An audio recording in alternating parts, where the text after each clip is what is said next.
نحمده ونصلي على رسوله الكريم اما بعد فاعوذ باللہ من الشیطان الرجیم بسم اللہ الرحمن الرحیم رب اشرح لی صدری ویسر لی امری واحلل عقدۃ من لسانی یفقہوا قولی رب زدنی علما رب یسر ولا تعسر وتمم بالخیر۔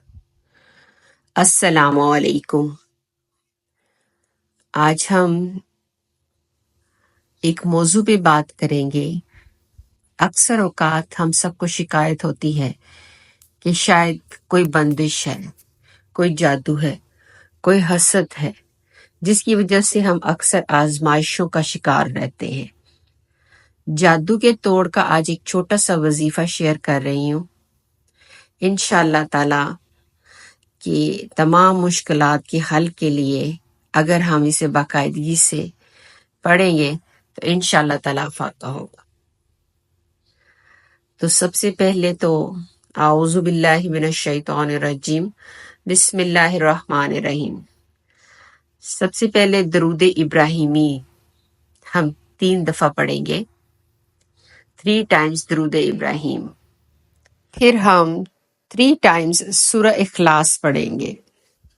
سورہ اخلاص کے بعد 3 دفعہ سورۃ الفلق پڑھیں گے، اور پھر 3 ٹائمز سورہ ناس، اور 3 ٹائمز آیت الکرسی۔ پھر سورۃ البقرہ کی لاسٹ 2 آیت، اور اس کے بعد ہم سورہ یونس کی آیت نمبر 81، 11 ٹائمز جو ہے یہ پڑھیں گے، اور اینڈ پہ 3 ٹائمز درود ابراہیمی۔ یہ وظیفہ پڑھنے کے بعد پانی پہ دم کر کے گھر کے چاروں کونوں پر چھڑک دینا چاہیے، اور دعا کرنی چاہیے کہ اللہ تعالیٰ شر پسندوں کے شر سے، حاسدوں کے حسد سے، جادوگروں کے جادو سے ہمیں، ہماری اولاد کو اور ہمارے گھر کو محفوظ رکھے۔